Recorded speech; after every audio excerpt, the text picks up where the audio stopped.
Evelyn, a story from Texas. I fell in love at 50. My name's Evelyn Coleman. I turned 50 this spring, and I've lived in Austin, Texas, for most of my adult life. Every morning I wake up before the sun, pour myself a mug of black coffee, and sit by the window that overlooks my small front yard. The oak tree out there is older than I am. It creaks whenever the wind moves through. People tell you that silence is peaceful, but when you live alone long enough, silence becomes its own kind of noise, a reminder that nothing unexpected is coming. I never married, never had kids. My 20s were spent working double shifts at a diner while studying editing at night school. My 30s were about saving every penny to buy this house. My 40s were about keeping it. Now, at 50, I edit romance novels for other people, stories full of slow dances, happy endings, and second chances. Funny how I can fix everyone else's love story except my own too. A day like any other. It started like any other humid May morning in 2025. Texas summers arrive early and stay long. The heat was already rising as I walked to the community center to drop off donation boxes. Inside the gym, the air smelled of chlorine and fresh paint. That's where I first saw Jeremy Hayes. Tall, lean, hair still wet from a swim. He was helping a group of seniors with their water aerobics class. Laughing, patient, genuinely kind. When he noticed me balancing 2 boxes, he jogged over. "Need a hand, ma'am?" I almost said no. Pride is a stubborn thing, but he was already lifting 1 box easily onto the table. "You work here?" I asked. "Volunteer," he said. "Between races. Keeps me grounded." "Races? Triathlons?" He grinned. "I'm training for Ironman Texas. I coach part-time when I'm not running or biking myself into the ground." He looked 20-something, maybe 25. Too young to be so self-assured. I thanked him and left, assuming that would be the end of it. 3. Unexpected company. A week later I saw him again at the same center. He recognized me instantly. "Book lady," he called out. "You brought mystery novels last time, right?" I laughed. "Romance novels, actually." He raised an eyebrow. "Romance? That's brave in Texas." And just like that, we were talking about stories, running, weather, anything. When I mentioned I edited books from home, he asked if that meant I got to fix people's feelings with punctuation. I told him it was more like helping them say what they already felt, but couldn't put into words. He thought for a second, then said, "Maybe that's what good people do for each other too." I didn't know then that sentence would replay in my head for months. For friendship in motion, Jeremy started stopping by my table after every session. Sometimes he'd bring coffee, other times just stories. He told me about his small town near Waco, his mother who ran a bakery, his dream to compete professionally if he could find sponsorship. I told him about editing deadlines, about the way loneliness creeps in even when you're used to it. He didn't pity me. He just listened. Soon we developed a rhythm. Monday and Thursday chats, sometimes a walk to the food trucks outside. People noticed, an older woman and a young athlete sharing lunch, and the whispers began. "Your grandson," one vendor joked once. Jeremy smiled and said, "No, just my favorite person to talk to." I pretended not to blush. 5. What they said: small towns talk. Even a city like Austin can feel small when the gossips about you. A neighbor hinted that it looked odd. A former coworker told me gently, "Honey, men that young don't stay."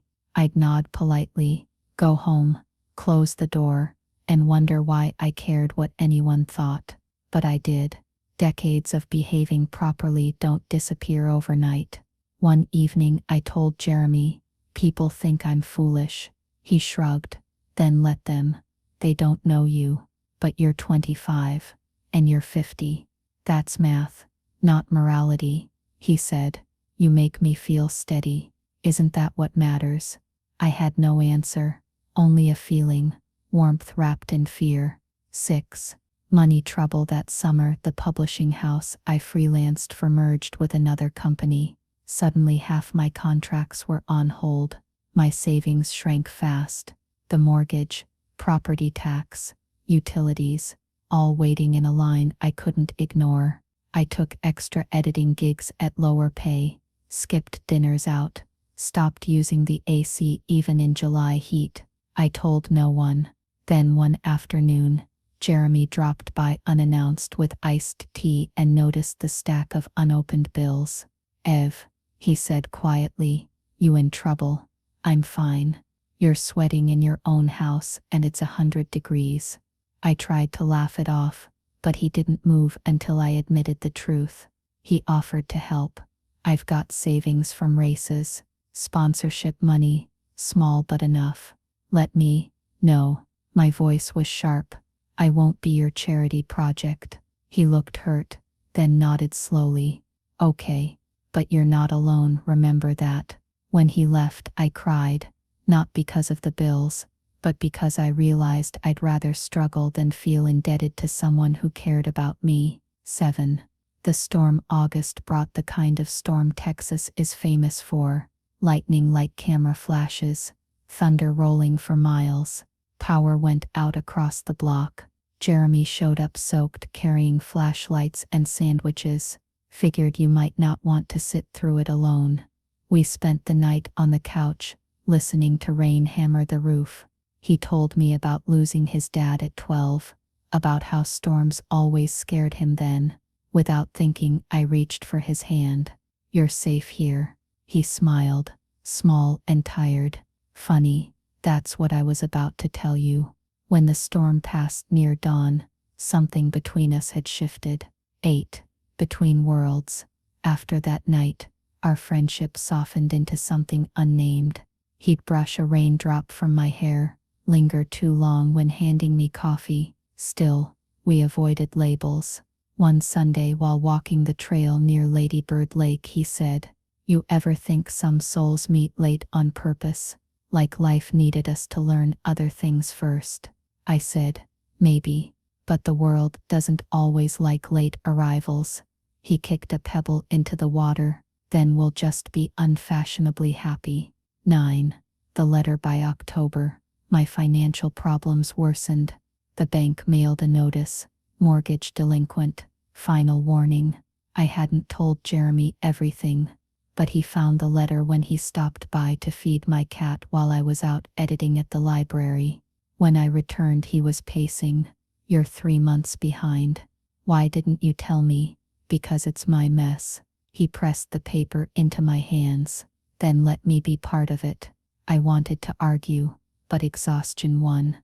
We sat quietly until he said, "What if we fix this together? I move in, help with bills. You get company, I get stability. We make it official." Official. Marriage, Evelyn. For convenience. At first, I stared at him, half in shock, half in disbelief. He continued, "You need security. I need residency for a training grant that requires a family address. It helps us both. And maybe," he hesitated, "maybe it's already more than that." 10. The decision. That night I couldn't sleep. The ceiling fan clicked like a metronome, marking every doubt. Marry Jeremy? He was kind, yes, but young. People would think it was absurd, yet the idea of facing everything alone felt heavier than any judgment. By morning, I'd made my choice. When he came over, I simply said, "Okay, let's do it." He smiled, not triumphant, just relieved. "We'll take it one day at a time." 11. Paper and promises. We married at City Hall. No guests, no white dress, just 2 signatures and a handshake from the clerk who didn't even look up long enough to notice the age gap. Afterward, we grabbed tacos from a food truck and laughed about how unromantic it was. That night he moved in, setting his duffel bag by the couch. "Temporary," he said, "until you're sick of me." But days turned to weeks. He fixed the leaky sink, mowed the lawn, made breakfast while I worked. It was supposed to be convenience. It became comfort. 12. Whispers return, words spread fast. Evelyn married the runner kid. Some neighbors congratulated me politely. Others whispered that he was after my house.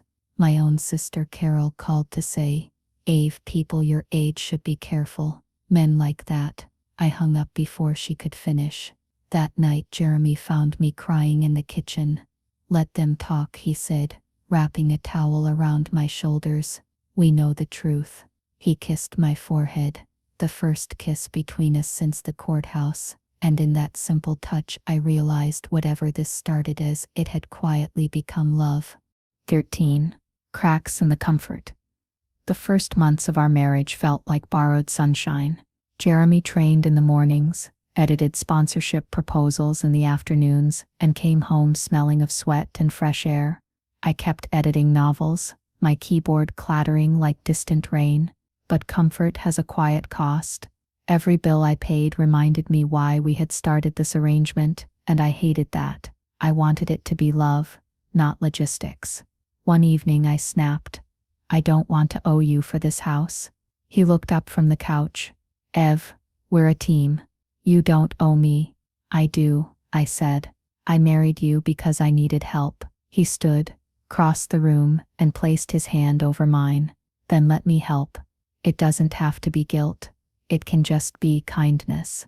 That night, I learned that pride is heavier than any debt. 14.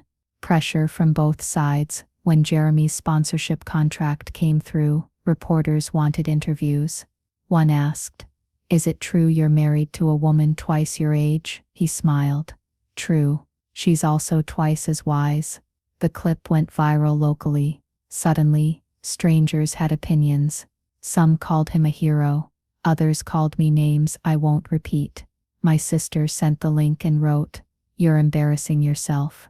Jeremy's coach warned him that distractions could ruin his image. For a while, we avoided restaurants and church.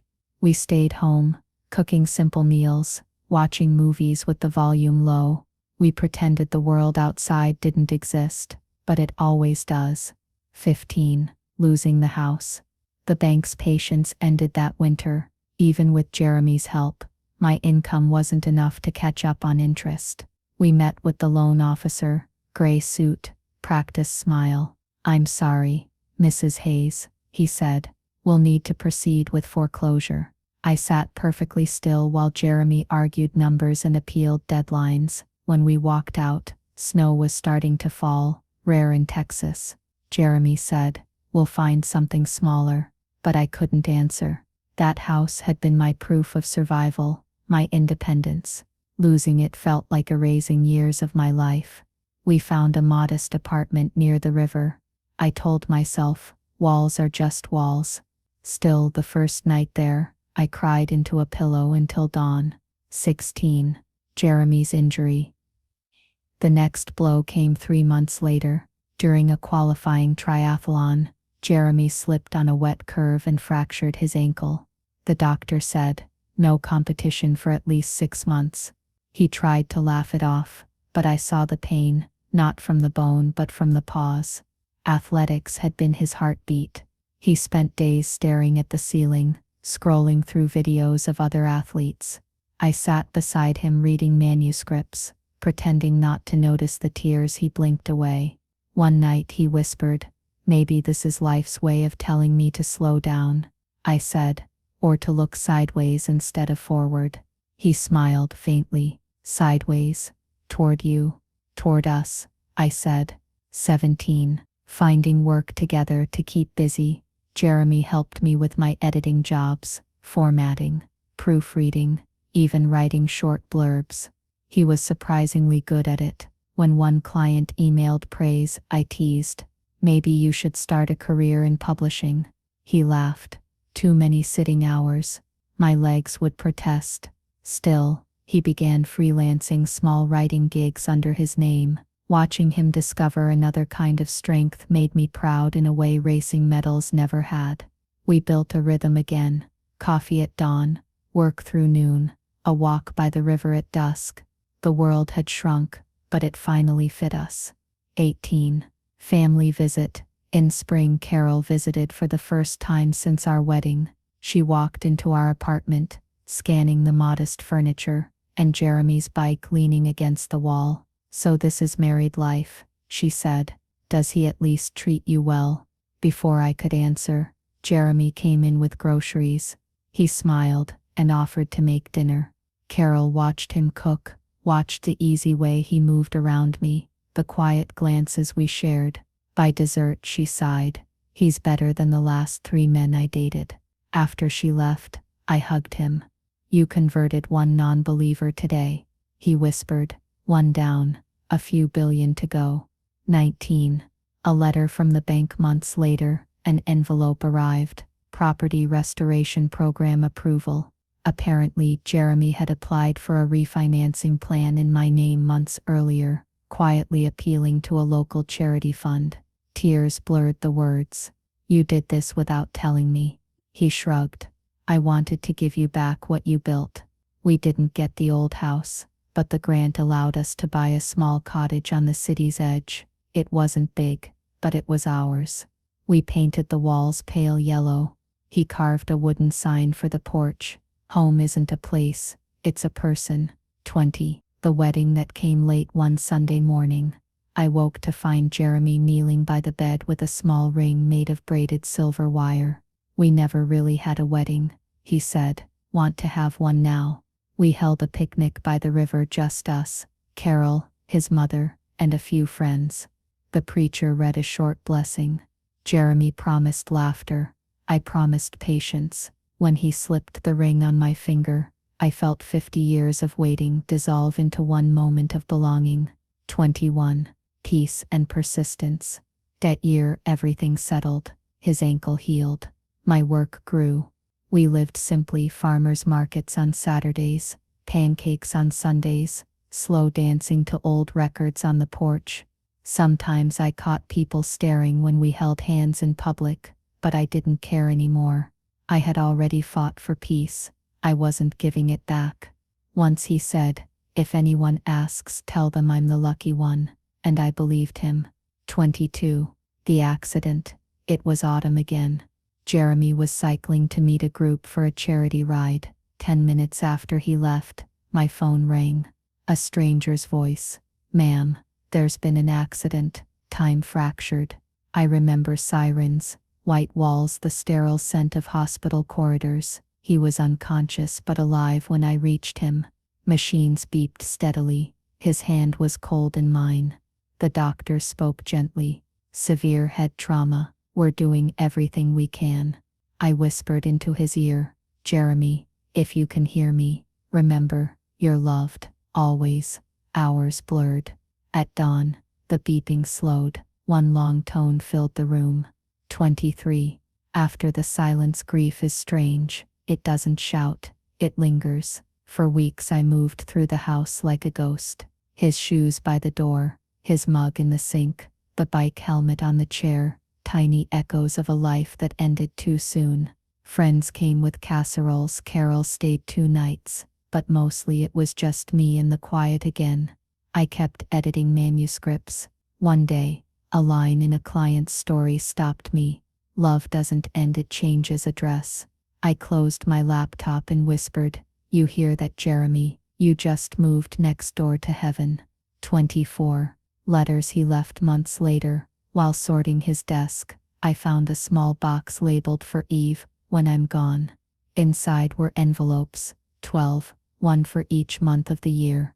January's note said, "Start walking again." February, "Buy yourself new running shoes even if you only walk to the mailbox." March, "Laugh at something dumb out loud." Each message was simple, ordinary, perfectly him. By December, the final letter read, "Thank you for loving me when you didn't have to. You gave me a forever inside a few short years." 25. 5 years later, it's 2030 now. The cottage is still yellow.